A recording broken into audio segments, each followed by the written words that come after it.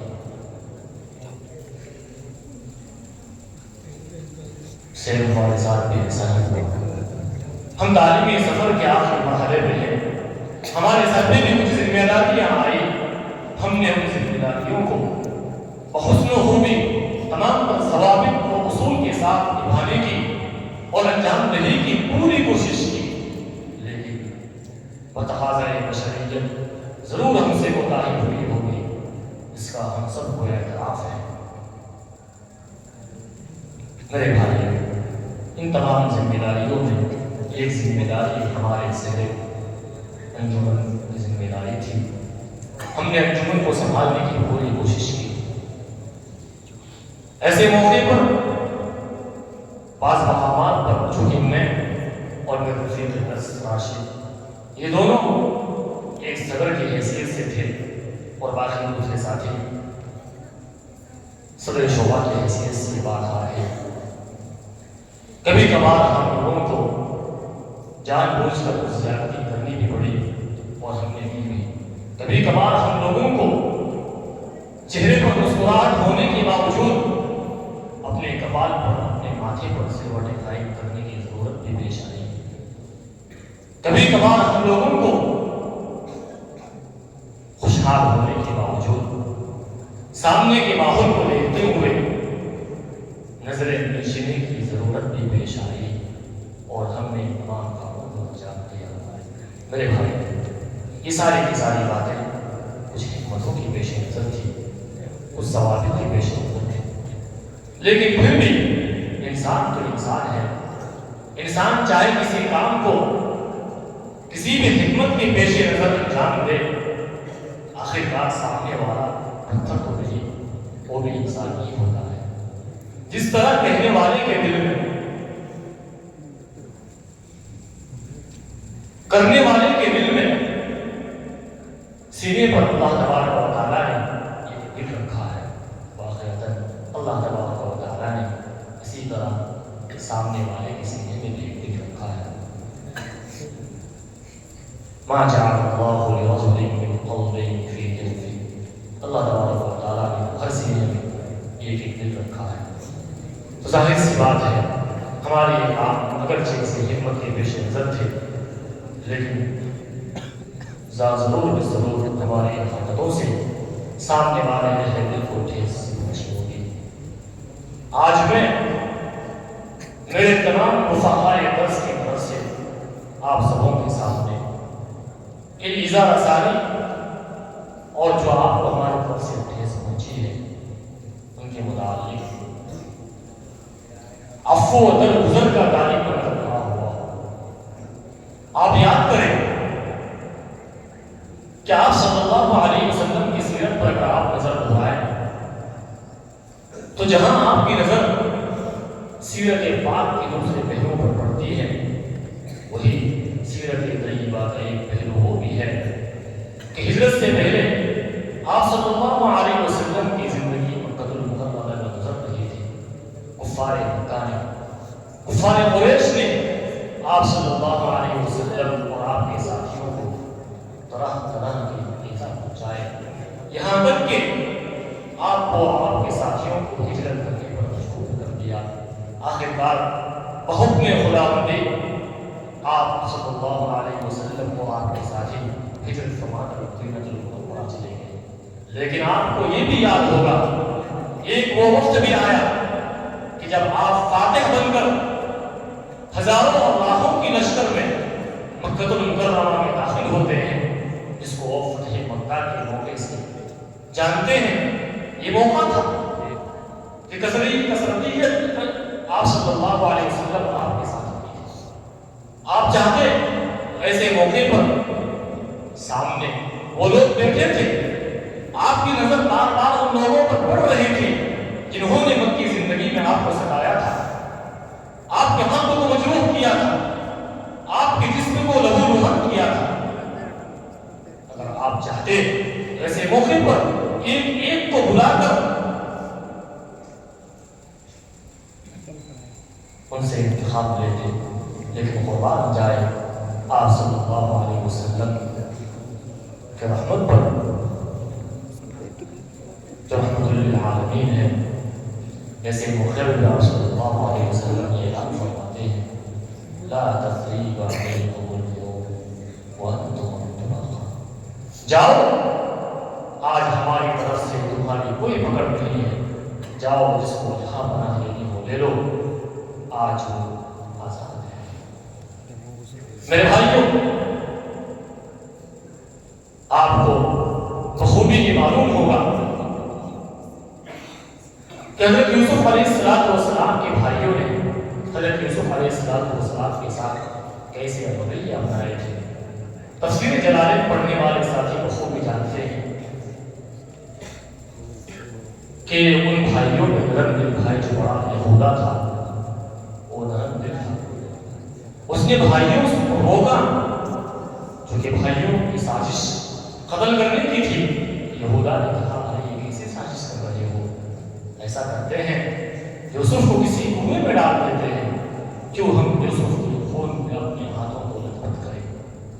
چنانچہ سب بھائیوں کا اتفاق ہوا اور سب لے کر گئے. تفسیر جلالین کی شرح جمالین میں یہاں تک لکھا ہے کہ جب سارے بھائی حضرت یوسف کو کنویں میں ڈال رہے تھے اور ڈالنے کے بعد اللہ تبارک و تعالیٰ نے حضرت یوسف علیہ السلام کی حفاظت جو فرمائی، واقعتاً عجیب بات ہے. اس وقت سارے بھائیوں نے پتھر اٹھایا اور پتھر اٹھا کر اوپر سے حضرت یوسف علیہ السلام کے نعوذ باللہ من ذالک سر کو کچلنے کے ارادے سے گرانے کا ارادہ کر رہے تھے. وہی وہ نرم دل بھائی یہودا پھر یہ کہنے لگا ارے تم یہ کیا حرکتیں کر رہے ہو، کیا اتنا کافی نہیں ہے کہ تم نے یوسف کو کنویں میں ڈال دیا ہے. میرے بھائیوں، آپ حضرت یوسف علیہ السلام کی پوری زندگی کا مطالعہ کیجیے، از اول تا آخر. چاہے آپ کا بچپنا ہو، آپ کا بڑھپن ہو، آپ کی جوانی ہو، آپ کی شیخوخت ہو، آپ بچپن سے لے کر اخیر تک اپنی زندگی کا مطالعہ کریں گے، آپ اس کا اندازہ لگا سکتے ہیں کہ بھائیوں نے ہر موڑ پر ہر مقام پر آپ کو ستایا، آپ ستائے ہوئے تھے. لیکن دیکھیے نبی تو نبی ہوتے ہیں، جب وہ بھائی آتے ہیں موقع تھا کہ ان سے آپ بدلا لے لیتے، لیکن حضرت یوسف علیہ السلام نے بھی یہی اعلان کیا تھا لا تثریب علیکم اليوم، جو آپ سورہ یوسف پارہ نمبر 13 میں پڑھتے ہیں لا تثریب علیکم اليوم. میرے بھائیو جاؤ، تم نے میرے ساتھ ماضی میں جو کیا میں ان تمام جرم کا انتقام نہیں لینا چاہتا. آج تم سب کے سب آزاد ہو، جیسے آج سے پہلے بچپن میں ہم سب یعقوب کی اولاد تھے، آج بھی ہم یعقوب کی اولاد ہیں، ہم سب آپس میں بھائی ہیں، ہم کسی سے کسی کا بدلہ نہیں لیں گے. میرے بھائیو، یہ اعلان آپ صلی اللہ علیہ وسلم نے بھی فرمایا تھا لا تثریب علیکم اليوم. واقعتاً ہم اگر اپنی ماضی پر غور کریں، ہم سے جو ایذا رسانی آپ کو ہوئی ہے واقعتاً ہوئی ہے، لیکن حضرت یوسف علیہ السلام کے حق میں ان کے بھائیوں کی طرف سے جو ایذا رسانی ہوئی ہے، مجھے یہ محسوس ہوتا ہے ان ایذا رسانیوں سے زیادہ نہیں ہوگی. اسی طرح آپ صلی اللہ علیہ وسلم کو جس طرح کفار قریش نے ستایا، ہمارا ستانا اس سے بہتر نہیں ہوگا. جب آپ نے معاف فرما لیا، حضرت یوسف علیہ السلام نے اپنے بھائیوں کو معافی کا پروانہ دے دیا، آج ہم بھی آپ تمام وفاقہ سے حضرت یوسف علیہ السلام کے اپنے بھائیوں کو معافی کے پروانہ دینے کی طرح اس بات کے متمنی اور طالب ہیں اور امیدوار ہیں کہ آپ آج ہم سارے رفقا کو ان انبیاء علیہ السلام کی سنت پر عمل کرتے ہوئے ان کی سیرت کو ذہن میں رکھتے ہوئے وہی جملہ لا تثریب علیکم اليوم ایک ساتھ بآواز بلند کر کے ہم سب کو معافی کا پروانہ دے کر یہاں سے رخصت فرمائیں گے.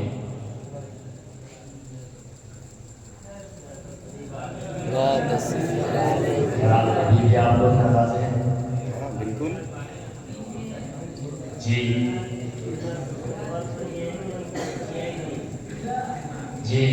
ابھی ہم سارے رفقا اس بات کو امیدوار ہیں کہ انہیں نبیوں کی سیرت مد نظر رکھتے ہوئے جس طرح سے لا تثریب علیکم اليوم کا کہ آواز بلند کر کے وانتم طلقاء پروانے سے ان کو نوازا تھا، ہم بھی امید لگائے بیٹھے ہیں.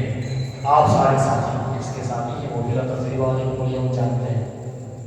آپ اپنے دل کی گہرائی سے لا تثریب علیکم اليوم کی آواز اور صدا بلند کر کے ہم تمام رفقا کو معافی کا پروانہ دے کر وانتم طلقاء کا پروانہ دے کر یہاں سے روانہ کریں گے.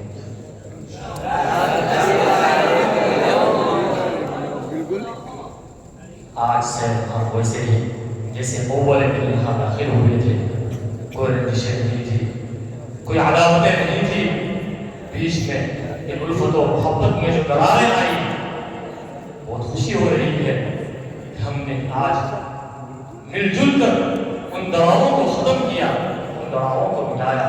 بڑی خوشی ہو رہی ہے.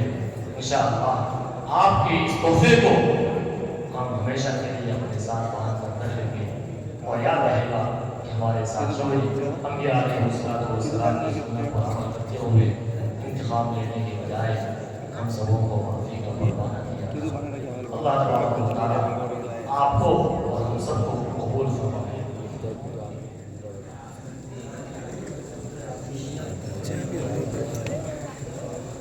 کچھ آگے بات کروں اس سے قبل یہ اعلان کرنا مناسب سمجھتا ہوں کہ مجلس کے آغاز میں آپ نے اگر دیکھا ہو ہمارے ساتھی بڑی معروف شخصیت جن کا نام بھی معروف ہی ہے وہ کونے میں تشریف فرما تھے. شاید مجھے لگ رہا ہے اس منظر کو دیکھ کر اس نظارے کو دیکھ کر ان کو اپنی طالب علمانہ زندگی یاد آ گئی ہوگی اور فوری طور پر دیکھ رہا تھا ایک ساتھی کا مطلب فرمایا اور کہا کہ فوراً جاؤ اور میری طرف سے کچھ نہ کچھ میرے ساتھیوں کے لے کر آؤ اور ان سے کہنا کہ اپنے ساتھی کے لیے دعا کریں. میرے بھائی انہوں نے اپنی حیثیت کے مطابق آپ تمام ساتھیوں کے لیے رول کا انتظام کیا اور بھجوا دیا ہے. سارے ساتھی سے امید کرتے ہیں آپ ان کے لیے دعائیں خیر فرمائیں گے. اس کے ساتھ ساتھ جو اصل ہمیں تقسیم کرنی تھی وہ مٹھائی ہے. انشاءاللہ مجلس کے اختتام پر آپ سبوں کے ہاتھوں میں مٹھائی رکھ کر مجلس کا اختتام کریں گے. اس سے قبل کہ میں مجلس کا اختتام کروں ضروری سمجھتا ہوں کہ آپ سبوں یہاں خوش ہوں. کلمہ تشکر اور ہمارے صدر وقار جو کافی دیر سے اپنے منہ کو یوں ہی بند کر کے بیٹھے ہیں ان کے حق میں کچھ کلمہ تشکر پیش کر کے اپنے مجلس سے اختتام کروں. انشاءاللہ اپنی بات کو زیادہ طول نہیں دوں گا، بس یہ اختتامی کلام ہے.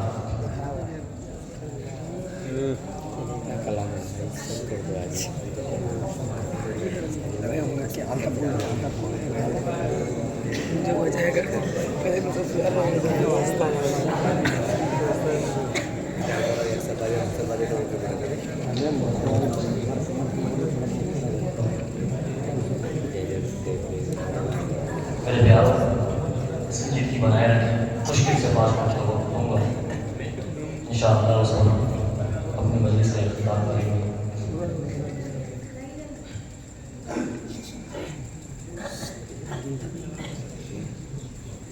مقرر سامعین، قافلہ شرقی جن رہنائیوں کے ساتھ منزل مقصود کی سرحد عبور کرنے کی راہ پر گامزن تھا۔ آپ حضرات کی حوصلہ افزائی اور سنجیدگی سے اس کارواں کا ٹمٹماتا ہوا چلا باوجود تیز و تند جھوٹوں کے روشن ہو گیا۔ یقیناً آپ جلسے کو کامیاب کرنے کے لیے ہماری ایک ہی صدا پر حاضر ہو گئے اور اس وسیع و عریض اور عظیم الشان مسجد میں صف بستہ ہو گئے اور ابتدا سے انتہا تک ایک پروخار ماحول بنائے رکھا۔ اس پر ہم جتنی بھی مسرت و خوشی کا اظہار کریں آپ کی آمد اور سکون پر ہم اپنے قلوب کی ان گہرائیوں سے امتنان کا تشکر پیش کرتے ہیں۔ جہاں آپ حضرات کے لیے عزت و عظمت، احترام و اکرام اور نیاز بے شمار جذبات نظر ہیں، جنہیں یہاں کا اظہار میں لانے سے وقت کی نزاکت گلا کر رہی ہے۔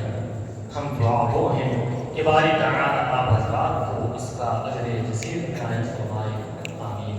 اخیر میں ہم اپنے صدر محترم جناب حضرت مولانا اللہ صاحب قدس اللہ علیہ کی خدمت بابرکت میں بھی تہہ دل سے ہدیہ تشکر پیش کرتے ہیں کہ انہوں نے باوجود قلت وقت اور کثرت مشاغل کے ہماری دعوت پر خندہ پیشانی سے کرسی صدارت کو زینت بخشی اور ہم ناراضی جلسہ کی حوصلہ افزائی فرمائے۔ ان پر ہم دست پر دعا ہے کہ اللہ تعالیٰ آپ کا پرشفقت سایہ اور مختلف وجود ہمیشہ قائم و قائم رکھے اور مستقل ہمیں آپ کی قیادت سے سرفراز کرتا رہے، آمین یا رب العالمین۔ میں اپنے تمام ساتھیوں کی طرف سے سلام پیش کرتا ہوں، السلام علیکم ورحمۃ اللہ وبرکاتہ۔ اس طرح سے آپ نے ابتدا سے انتہا تک سنجیدگی کو برقرار رکھا، مجھے امید ہے